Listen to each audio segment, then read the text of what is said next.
Hey everyone. So the deal is I just turned 25 years old, and that feels sort of crazy because this past year, it's actually felt really long. So if I look back and I think about this past year, it's been punctuated by so many memories, so many places I've been, so many things I've done, just trying to figure out life here in Berlin. And honestly, living here has been really tough.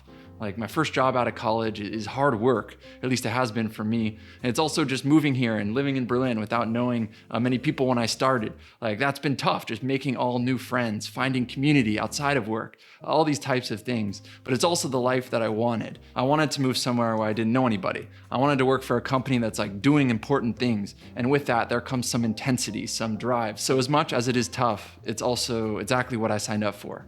And that's great, but it's also tough. Today, what I want to share with you is a letter that I wrote my 24-year-old self, the advice I would have given myself right before I took on my 24th year.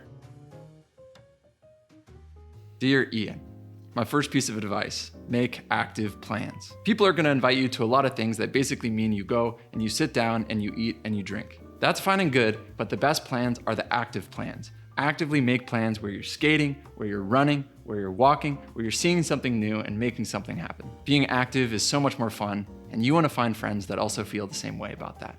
Lesson number 2, keep making videos. You have a demanding job that requires a lot from you. And honestly, you could probably spend every hour of every day doing stuff relating to your work. You will never finish everything that comes on your plate. So you need to log off at some point and make time for your creative passion, for your creative energy, and to turn that into videos that you really like to make. You're gonna tell yourself that you can do it after you get home from work, but really you can't. You need to do it in the morning, because in the morning you're fresh, and in the morning you can make it happen. Don't lose your vision of finding your voice and sharing it. Keep making videos in the morning, keep sharing them, keep going, and things will be good.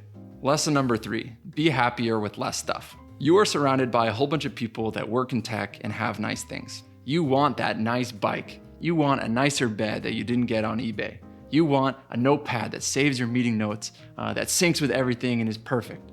You don't need those things. Get rid of all the clothes that you don't really like and prepare yourself a few healthy meals and eat them the entire week. The stuff you should buy is the stuff that allows you to have fun experiences with your friends. Get that outfit so you can go to the Berlin club and not get rejected out the door. Get a boat so you can go with your friends and sit back in the middle of the lake and really enjoy the summer. You won't regret buying those things, but you will regret buying that microwave.